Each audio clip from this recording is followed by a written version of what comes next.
مشتاق رئیسانی، ایک سچی کہانی۔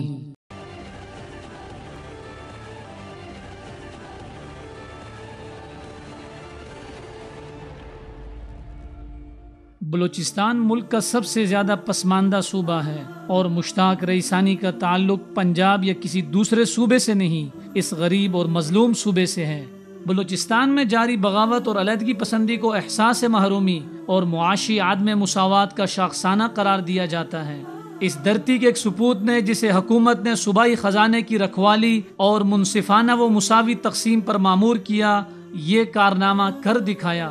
اگر 63 کروڑ روپے کی خطیر رقم گھر سے ملی تو صوبے اور ملک کے مختلف مقامات پر خریدی جانے والی جائیدادیں اور بیرون ملک اکاؤنٹس و اثاثے اس کے علاوہ ہوں گے۔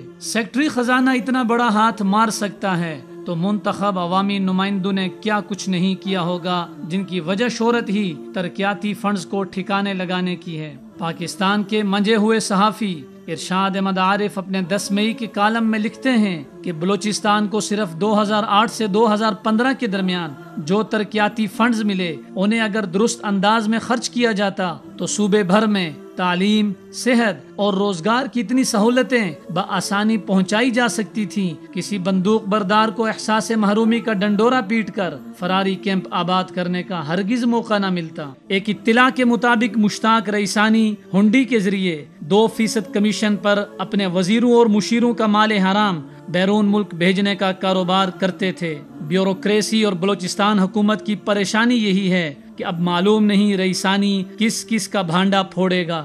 دوسری طرف سندھ میں ڈاکٹر عاصم حسین جیسی بڑی مچھلی پکڑی گئی تو 284 ارب روپے کی کرپشن کا بھید کھلا۔ اس سے اندازہ لگایا جا سکتا ہے کہ اگر کبھی نیب کو پنجاب میں کارروائی کی اجازت ملی اور اس نے کسی سیکٹری، وزیر اور چھوٹے بڑے با اختیار شخص پر ہاتھ ڈالا تو کیسے کیسے انکشافات ہوں گے۔ شاید نیب کو علم ہے کہ یہ قوم اتنا بڑا جھٹکا برداشت کرنے کے قابل نہیں، لہٰذا نیب مروت اور درگزر سے کام لے رہی ہے۔ یہاں تو سالانہ ترقیاتی بجٹ 400 ارب روپے اور ایک ترقیاتی منصوبے کی لاگت 2 ارب روپے ہوتی ہے۔ حکومتی اداروں کو سمجھ نہیں آ رہی کہ طاقتور چوروں، سینہ زوروں اور ان کے من پسند افراد کا احتساب ہو تو کیسے اور کرے تو کون، اور اگر کوئی احتساب کا مطالبہ کرے تو یہ مطالبہ جمہوریت کے لیے خطرہ سمجھا جاتا ہے اور بلا تفریق احتساب سازش گردانا جاتا ہے۔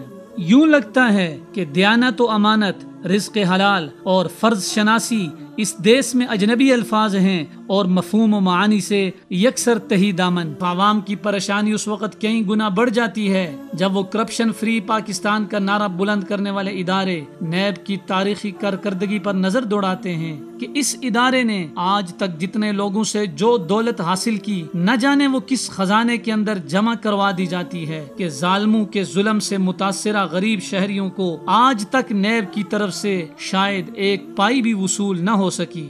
ضرورت اس امر کی ہے کہ دین اسلام کے خوبصورت اصولوں کو مد نظر رکھتے ہوئے ایسے اصول ترتیب دیے جائیں تاکہ ایک طرف کرپشن کا راستہ روکا جا سکے تو دوسری طرف مجرموں کو کڑی سزائیں دی جا سکیں تاکہ عبرت حاصل کر کے دوسرے لوگ اس گھناؤنے جرم سے ہمیشہ کے لیے توبہ کر لیں۔